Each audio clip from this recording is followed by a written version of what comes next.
tumeanza kuona mtiririko au mwenendo wa wanaharakati ndani ya region yetu hii kuanza kuvamia na kuingilia mambo yetu huku. Sasa kama kwao wameshadhibitiwa, wasije kutuharibia huku.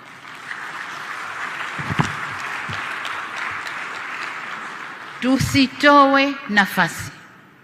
Walishaharibu kwao, walishavuruga kwao. Nchi iliyobaki haijaharibika. Watu wako na usalama na amani na utulivu ni hapa kwetu. Kuna majaribio kadhaa.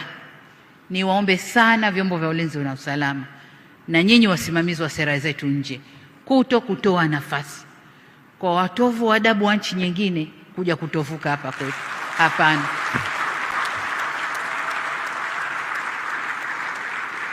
Nimeona klipu kadhaa za kunisema niko bias na nini. Nalofanya ni kulinda nchi yangu na ndio wajibu niliopewa. Kwa hiyo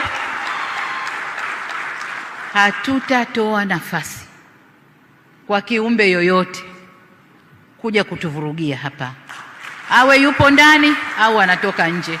Hatutatoa hiyo nafasi.